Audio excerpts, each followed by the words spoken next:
ჩვენ რომ წარმოვიდგინოთ რომ მთავრობას არ გამოეჩინა წინ დახედულობა რომ არ გაეტარებინა ჩვენი ქვეყნის ეროვნული ინტერესების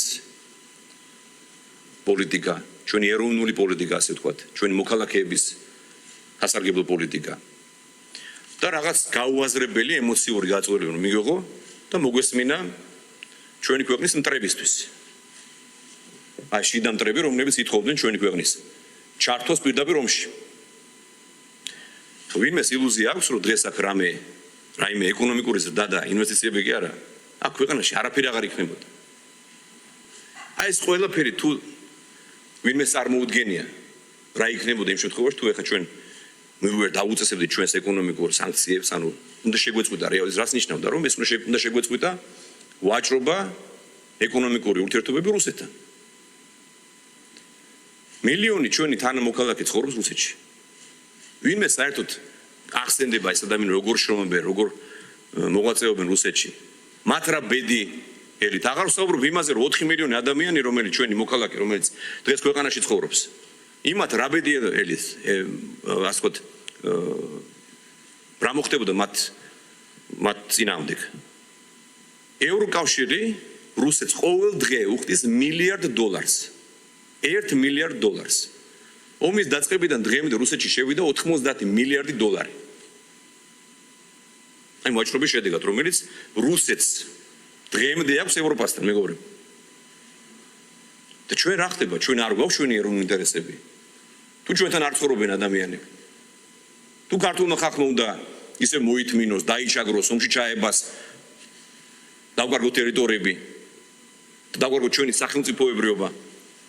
მე ამ კითხვებს ღიად ვსვამ და რა თქმა უნდა ამ კითხვებს კიდევ უფრო ხმამაღლად დავსვამთ.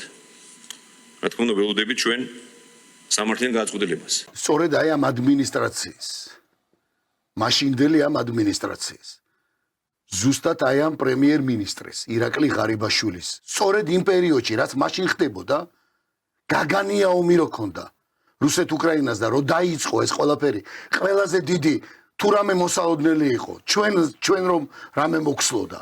იგივე ეკონომიური კითხვით, იგივე შიმშილის კუთხე ასე შემდეგ, აი ზუსტად ამ პერიოდში მოხდა 22 წელს ჩავედი პირადად მე მაშინ ჩვენი ორგანიზაციის სახელით და დავიწყეთ პირდაპირ დიალოგი რუსეთის ფედერაციასთან, სადაც გაკეთდა რეზოლუცია, წერილი, რომელზეც არის ჩემი პირადად ჩემი ხელმოწერა და მეორე ხელმოწერა არის, სადაც იყო თხოვნა რუსეთის პრეზიდენტის მიმართ, სადაც რუსეთის დუმამ და დეპუტატებმა ჩვენთან ერთად დაიწყეს დიალოგი, რომ საქართველოს აღდგენოდა პირდაპირი ფრენები, რომელიც შეჩერებული იყო და ვიცით რა მოვლენების გამო და საქართველოს მოქალაქეებს მოხსნოდათ ვიზა, ანუ ყოფილიყო უვიზო რეჟიმი.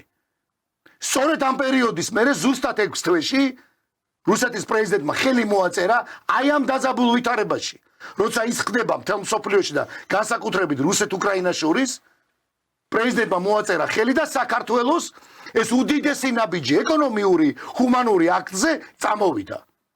და ამის ერთ-ერთი მთავარი მონაწილე იყო მაშინ არა პოლიტიკაში მყოფი, ან სადმე ბიზნესში მყოფი საქართველოს და საერთოდ საქართველოსდან წასული რიგი მიზეზების გამო ოტარ ფარცხალაძე, რომელსაც დღეს და აი ის დანარჩენები ყველა ერთად რო შეიკრიბება ეს მაპატიეთ, ეს ტურებივით, ყველა ერთად იწყებთ ისევ აი ამ ხალხის, რა ქვია, ძირს დაგდებას და ყველანაირი უსინდისობით, რავი, თუ რამე ცილისამებ არსებობს ამ ადამიანების მიმართ იწყებთ კამპანიას.